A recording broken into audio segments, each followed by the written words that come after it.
नमस्कार, बहुत स्वागत है आपका छत्तीसगढ़ के इस बुलेटिन में। मैं हूं आपके साथ ऋतु ज्ञानवानी। बता दें आपको, दिल्ली से रायपुर सीएम भूपेश बघेल लौटे हैं और क्या कुछ कह रहे हैं आइए आपको सुनवाते हैं। न्याय योजना होगा ना जारी। सर, राहुल गांधी के एक वीडियो को काफी ट्रोल कर रहे हैं भाजपा वाले, जो आज उन्होंने आटा को लीटर में कह दिया। हालांकि उन्होंने, हमने पूरा वीडियो सुना है, उन्होंने केजी बोला, सॉरी केजी भी बोला, लेकिन वो पूरी तरीके से प्रदर्शित कर रहे हैं कि पिछले कुछ समय में राहुल गांधी किस तरीके से गंभीरता के साथ नहीं रहते, इससे देश की जनता उसकी बात को नहीं सुन रही है।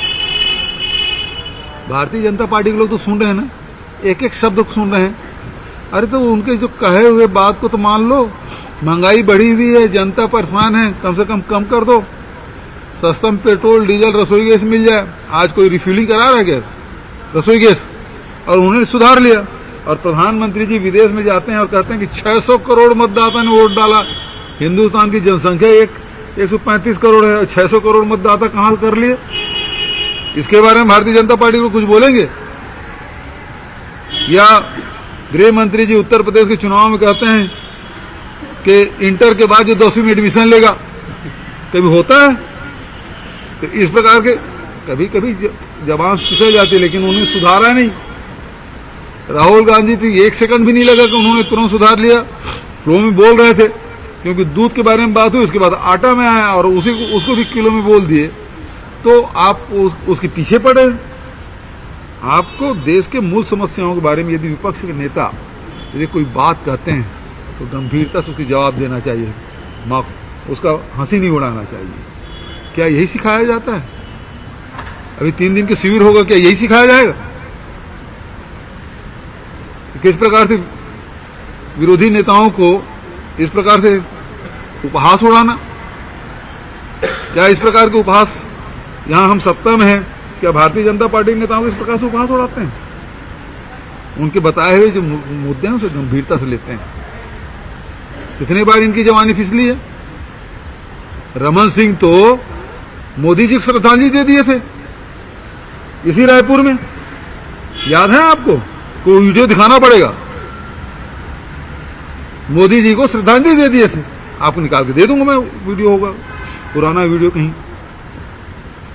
कभी कभी ये बात हो जाती है, लेकिन क्या आपने अपनी गलतियां सुधारी?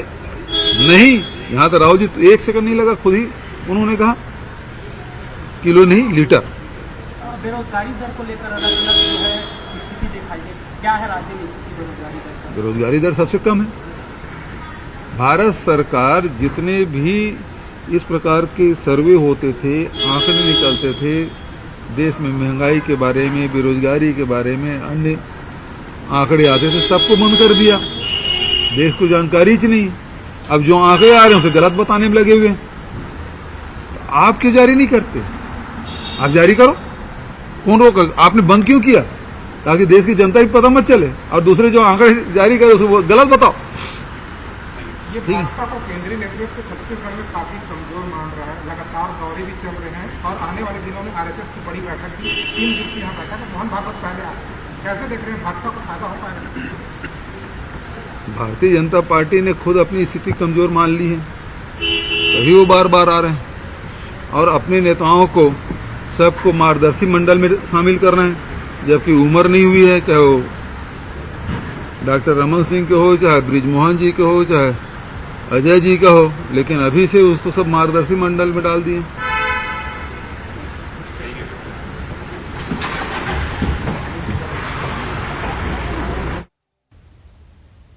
तो तस्वीरें आपको दिखा रहे थे, आप सीएम भूपेश बघेल को सुन रहे थे। उनका कहना था कि महारैली हुई है और लगातार इस तरह हम आवाज उठाते रहेंगे। महंगाई के खिलाफ लगातार लोग परेशान हो रहे हैं, आम जनता परेशान हो रही है, जिसको लेकर महारैली हमने आज की है और आगे भी अगर इसी तरह स्थिति बनी रही तो हम इस तरह प्रदर्शन करते रहेंगे। दिल्ली में महंगाई के विरोध में कांग्रेस सरकार ने जमकर हल्ला बोला। दिल्ली के रामलीला मैदान में आयोजित कांग्रेस की महारैली में देश भर के नेताओं ने शिरकत की। छत्तीसगढ़ से भी CM Bhupesh Baghel, PCC chief Mohan Markam के साथ सभी मंत्री, एमएलए और हजारों कांग्रेस कार्यकर्ता शामिल हुए। रैली में कांग्रेस नेताओं ने केंद्र की मोदी सरकार के खिलाफ जमकर हमला बोला। देश में बढ़ती महंगाई के खिलाफ खिलाफ केंद्र सरकार को जिम्मेदार भी ठहराया। सीएम भूपेश बघेल ने कहा कि महंगाई से देश की जनता परेशान है और केंद्र सरकार हर मोर्चे पर विफल होने का आरोप केंद्र पर लगाया है। और बेरोजगारी, जो आज आपको बेरोजगारी दिख रही है, वो आने वाले समय में और भी बढ़ेगी। एक तरफ आपको बेरोजगारी की चोट लग रही है और दूसरी तरफ महंगाई। मेरे पास आंकड़े हैं, 2014 में एलपीजी का सिलेंडर 410 रुपए का था, आज 1050 रुपए का है। पेट्रोल 70 रुपए लीटर, आज तकरीबन 100 रुपए लीटर। डीजल 55 रुपए लीटर, आज 90 रुपए लीटर। सरसों का तेल 90 रुपए लीटर, आज 200 रुपए लीटर। दूध 35 रुपए लीटर, आज 60 रुपए लीटर। आटा 22 रुपए लीटर, आज 40 रुपए लीटर केजी। तो एक तरफ आपको बेरोजगारी से चोट लग रही है और दूसरी तरफ जबरदस्त महंगाई। छत्तीसगढ़ के मुख्यमंत्री भूपेश बघेल मेरे साथ हैं। सर, राहुल गांधी ने कहा है कि गरीब किसानों के लिए मैं लड़ाई लड़ रहा हूं। वो दो देश भी बता रहे हैं कि देश आज भारत में दो देश हैं, लेकिन भाजपा कहती है कि राहुल गांधी सिर्फ अपने परिवार को बचाने के लिए रैली कर रहे हैं। केंद्र सरकार पर सारी एजेंसियां हैं। राहुल जी, सोनिया जी को ईडी ने बुलाया, क्या राहुल जी और सोनिया जी सहयोग नहीं किए? क्या और बुलाएंगे तो नहीं जाएंगे? तो फिर बचाने का सवाल कहाँ उठता है? कांग्रेस पार्टी या उसके नेता राहुल जी, सोनिया गांधी किसानों के लिए, मजदूरों के लिए, गरीबों के लिए लड़ाई लड़ते हैं, महंगाई और बेरोजगारी के खिलाफ लड़ाई लड़ते हैं, और ये लोग हैं सोनिया जी और राहुल जी के खिलाफ लड़ते हैं। तो दो जो देश उन्होंने बताए हैं, तो क्या इसका अब जो आने वाले चुनाव हैं उस पर असर पड़ेगा? आज केंद्र सरकार दबाव में आएगी? बिल्कुल दबाव आ गई। जो अध्यादेश लागू किए थे वापस लेना पड़ा, जो 3 काले कानून लाए थे वापस लेना पड़ा। आज महंगाई कम करने के लिए बाध्य होगी सरकार। तो भूपेश बघेल साहब कह रहे हैं कि केंद्र सरकार दबाव में है, तभी वो अध्यादेश के जरिए अपने कानून वापस ले रही है। कैमरामैन रमेश के साथ नई दिल्ली से अशरफ काजमी, न्यूज़ 18। तो वहीं कांग्रेस के हल्ला बोल पर बीजेपी ने तंज कसा है। पूर्व सीएम रमन सिंह ने कहा कि महंगाई और बेरोजगारी के लिए कांग्रेस पार्लियामेंट और विधानसभा में बहस करे। इसके लिए दोषी कौन है, इस पर बात होनी चाहिए। महंगाई बेरोजगारी के लिए उनको बहस करना चाहिए, पार्लियामेंट में, विधानसभा में बहस करना चाहिए। इसके लिए दोषी कौन है, इसकी बात होना चाहिए। कांग्रेस शासनकाल में क्या हालत थी उसके बारे में बात करना चाहिए। ठीक है, विपक्ष में है तो क्या करेंगे, राजनीति में अब इतना तो करना वाजिब है। कल सीएम भूपेश बघेल गोधन न्याय योजना के हितग्राहियों को सौगात देंगे। योजना के तहत पशुपालक, ग्रामीणों, गौठानों से जुड़ी महिला समूहों और गौठान समितियों को 5 करोड़ 9 लाख रुपए की राशि ऑनलाइन जारी करेंगे, जिसमें 15 अगस्त से 31 अगस्त तक राज्य के गौठानों में पशुपालक, ग्रामीणों, किसानों, भूमिहीनों से खरीदे गए 1.34 लाख क्विंटल गोबर के एवज में 2.69 करोड़ रुपए का भुगतान होगा। गौठान समितियों को 1.48 करोड़ और महिला समूहों को 93 लाख रुपए की लाभांश राशि शामिल है। गोधन न्याय योजना के तहत राज्य में अब तक हितग्राहियों को 335 करोड़ 24 लाख रुपए का भुगतान किया जा चुका है, जिसमें 18 करोड़ रुपए की बोनस राशि भी शामिल है। 5 सितंबर को 5 करोड़ 9 लाख के भुगतान के बाद यह आंकड़ा 340 करोड़ 35 लाख रुपए हो जाएगा। रायपुर से बड़ी खबर है। 5 सितंबर को राज्य स्तरीय शिक्षक सम्मान समारोह होने जा रहा है। राज्यपाल उइके करेंगे शिक्षकों का सम्मान। जी हां, सीएम भूपेश बघेल कार्यक्रम की अध्यक्षता करेंगे। प्रदेश भर के 60 शिक्षक सम्मानित किए जाएंगे। 56 शिक्षकों को राज्य शिक्षक सम्मान मिलेगा। 4 शिक्षकों को स्मृति चिन्ह से सम्मानित किया जाएगा। प्रदेश के महान साहित्यकारों के नाम पर स्मृति चिन्ह दिया जाएगा।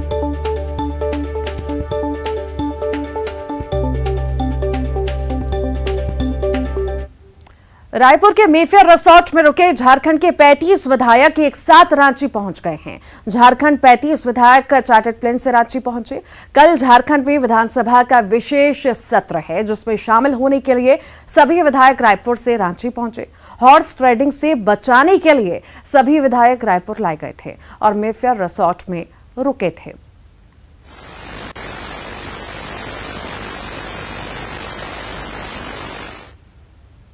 बीजेपी प्रदेश अध्यक्ष अरुण साव मुंगेली पहुंचे और मां महामाया मंदिर में पूजा अर्चना की। उनके स्वागत में नगर में रैली निकाली गई, जगह जगह भव्य स्वागत किया गया।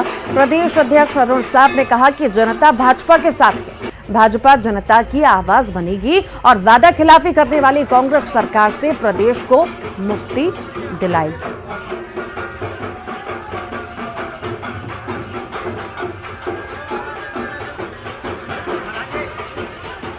जनता का आशीर्वाद मेरे साथ है और छत्तीसगढ़ की जनता 2023 में कमल खिलाने के लिए तैयार है। राज्य की कांग्रेस सरकार, वादा खिलाफी करने वाली सरकार, लोगों को ठगने वाली सरकार, इस सरकार से आज छत्तीसगढ़ की जनता मुक्ति चाहती है और भारतीय जनता पार्टी छत्तीसगढ़ की जनता की आवाज बनेगी, सड़क से लेकर सदन तक लड़ाई लड़ेगी, जनता का आशीर्वाद प्राप्त करेगी, विश्वास प्राप्त करेगी। रायपुर से इस वक्त की बड़ी खबर है, रेल यात्रियों की फिर परेशानी बढ़ी है। 10 यात्री ट्रेनें फिर से रद्द की गई। 4 ट्रेनों का मार्ग बदला गया है। देर से चलेंगी 9 गाड़ियां, पैसेंजर बनकर 4 ट्रेनें चलेंगी। 4 गाड़ियां बीच में ही समाप्त होंगी। रायपुर रेल मंडल के लखोली में दोहरीकरण का काम चल रहा है। एक और बड़ी खबर रायपुर से है। अनियमित कर्मचारी कल हड़ताल करेंगे, आंदोलन करेंगे। अनियमित कर्मचारी सीएम हाउस का घेराव भी करेंगे। 5 सितंबर को सीएम हाउस का घेराव करने जा रहे हैं। नियमितीकरण की लगातार मांग हो रही है और 4 सूत्रीय मांग को लेकर यह आंदोलन होगा। प्रदेश के लगभग 1,80,000 कर्मचारी हड़ताल पर रहेंगे और प्रदेश में तेजी से स्वाइन फ्लू के मामले बढ़ रहे हैं। प्रदेश में स्वाइन फ्लू के 15 नए केस सामने आए हैं। अब तक स्वाइन फ्लू से 10 संक्रमितों की मौत भी हो चुकी है। स्वाइन फ्लू के अब तक कुल 217 केस सामने आ चुके हैं। 115 मरीजों का इलाज अलग अलग अस्पताल में जारी है।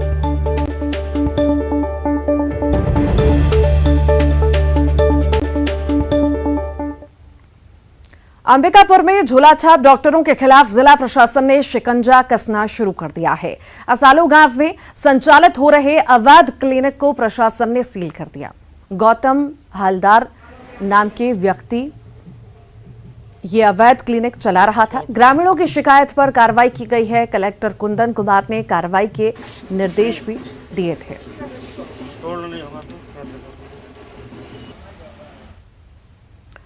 सरकारों के लिए शराब रेवेन्यू एक बड़ा जरिया तो जरूर है, लेकिन अंधाधुंध शराब दुकानें आम लोगों के लिए परेशानी की वजह बन गई हैं। खासतौर पर सबसे ज्यादा मुश्किलें से जूझना पड़ता है महिलाओं को। एक ऐसा ही मामला सामने आया अंबिकापुर से। यहां रिहायशी इलाके में शाम होते ही शराबियों का जमावड़ा शुरू हो जाता है। नशे में चूर शराबी कई बार उत्पात मचाते हैं, लेकिन महिलाओं की तमाम शिकायतों के बावजूद कभी कोई एक्शन नहीं लिया जाता। देखिए,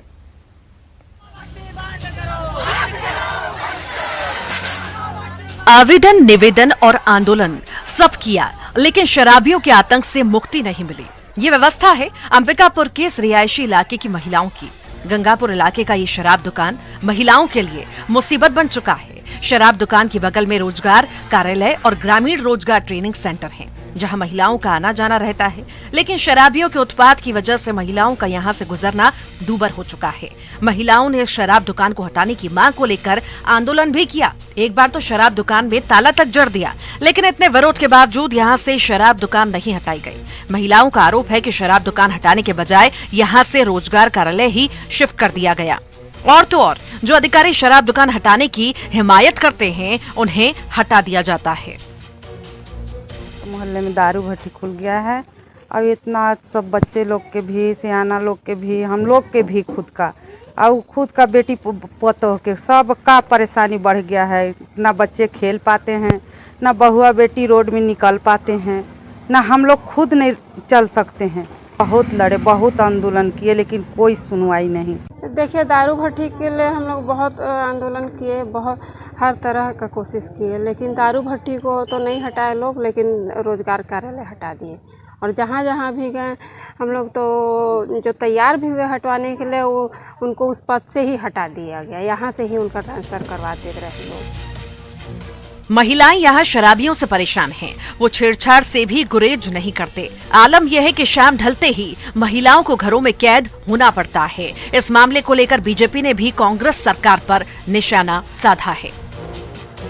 तो इस सरकार ने वहाँ बगल में चल रहे रोजगार कार्यालय को हटा दिया, लेकिन शराब दुकान जस का तस है।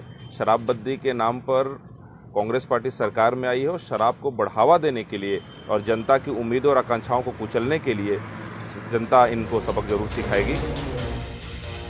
उधर नगर निगम का कहना है कि शराब दुकान हटाने का प्रस्ताव प्रशासन को भेज दिया गया, लेकिन जिला प्रशासन शराब दुकान पर कार्रवाई करने की बजाय चखना सेंटर पर कार्रवाई कर रहा है। गलत हरकतें भी करने का हमें कंप्लेन मिला था।